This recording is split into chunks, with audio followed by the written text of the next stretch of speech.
کچھ وقت اپنے دریاوی کام کاج سے فارغ ہو کر خدا کے گھر میں آئے، اس کے لیے ہم خداوند کا شکر ادا کرتے ہیں اور آپ سب کی آمد کے لیے بھی ہم شکر گزار ہیں۔ آئیں کلام مقدس کی طرف دھیان لگائیں، میرے ساتھ مل کر کلام مقدس کو کھولیں۔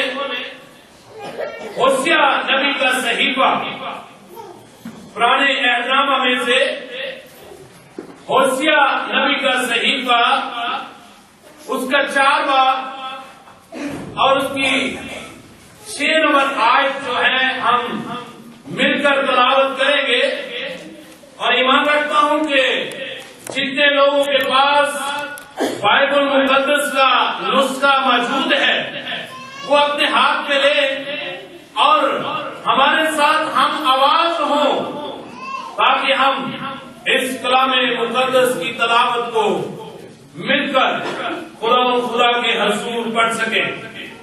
جی کوئی بھائی جو بڑے اچھے طریقے سے تلاوت کر سکتا ہے، میں درخواست کروں گا کہ وہ رہنمائی کرے اور ہم سب ان کے ساتھ متفق ہوں گے، اور ہم بھی جن کے پاس بائبل ہے وہ تلاوت کریں گے۔ ہوسیہ نبی کا صحیفہ، اس کا 4 باب ہے، اس کی 6 نمبر ورس، ایک ہی ورس جو ہے ہم تلاوت کریں گے۔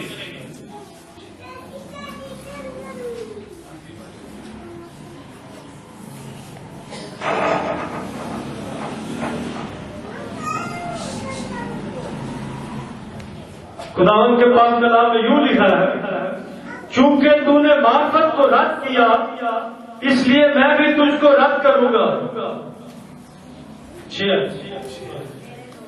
میرے لوگ عدم معرفت سے ہلاک ہوئے، چونکہ تو نے معرفت کو رد کیا اس لیے میں بھی تجھ کو رد کروں گا، تاکہ تو میرے حضور کہن نہ ہو، اور چونکہ تو اپنے خدا کی شریعت کو بھول گیا ہے اس لیے میں بھی تیری اولاد کو بھول جاؤں گا۔ خدا کے پاک کلام کے پڑھے اور سنے جانے پر اس کی برکت ہو۔ کلام مقدس کی تلاوت آپ نے بخوبی عزت و احترام کے ساتھ سماعت فرمائی، جو کہ پرانے عہد نامہ میں سے ہوسیہ نبی کے نام سے منسوب یہ کتاب ہے۔ جیسے کہ آپ اس بات سے واقف ہیں کہ کتاب مقدس کی 66 کتابوں کے درمیان یہ کتاب جو ہے یہ اس کا شماریات کے لحاظ سے 28 نمبر پر اس کا مقام ہے۔ کتنے نمبر پہ ہے جی؟ دیکھیں ہم سب سیکھنے کے محتاج ہیں، اور سکھانے والا کون ہے؟ وہ روح القدس ہے۔ کلام مقدس کے اندر یہ بات درج ہے کہ پھر اس نے ان کے ذہنوں کو، ہم آواز نہیں ہو رہے، ہم تو سیکھنے آئے ہیں صاحب، پھر اس نے ان کے ذہنوں کو کھولا تاکہ کلام مقدس کو کیا کریں؟ کلام مقدس کو سمجھے۔ خدا جو ہے یہ ذہنوں کو کیا کرتا ہے؟ باغو جو ہے یہ کیا کرتا ہے؟ ذہنوں کو، یہ ذہنوں کو کھولتا ہے، مگر ایک اس کی اپوزٹ بھی ہے جو ذہنوں کو کیا کرتا ہے؟ وہ کیا کرتا ہے؟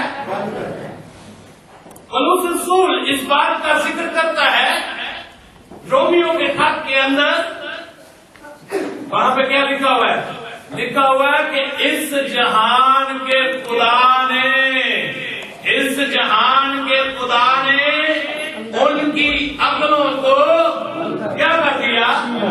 ان کی عقلوں کو اندھا کر دیا تاکہ مسیح یسوع کے کلام کی روشنی جو ہے ان کے دلوں تک نہ پہنچے۔ لیکن پاکرو جو ہے وہ کیا کرتا ہے؟ وہ ذہنوں کو کھولتا ہے، مگر اس جہان کا خدا جو ہے وہ کیا کرتا ہے؟ وہ ذہنوں کو بند کرتا ہے، مگر روح القدس جو ہے وہ کیا کرتا ہے؟ وہ کھولتا ہے۔ آج کا جو ہمارا تھیم ہے وہ عدم معرفت ہے۔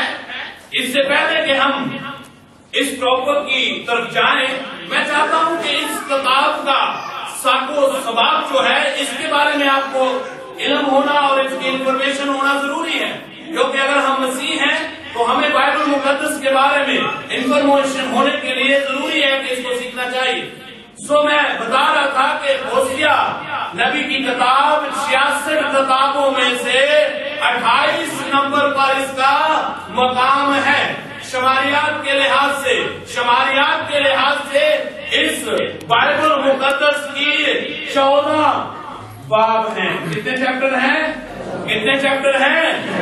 14 چیپٹر ہیں، اور بتاتا چلوں کہ اس کلام مقدس کے اندر اس صحیفے کی جو آیات ہیں وہ 197 آیات ہیں، جو کلام مقدس کے اندر روح القدس کی تحریک سے ہوسیا نبی کی معرفت ہم تک تحریر کیے ہوئے پہنچے ہیں۔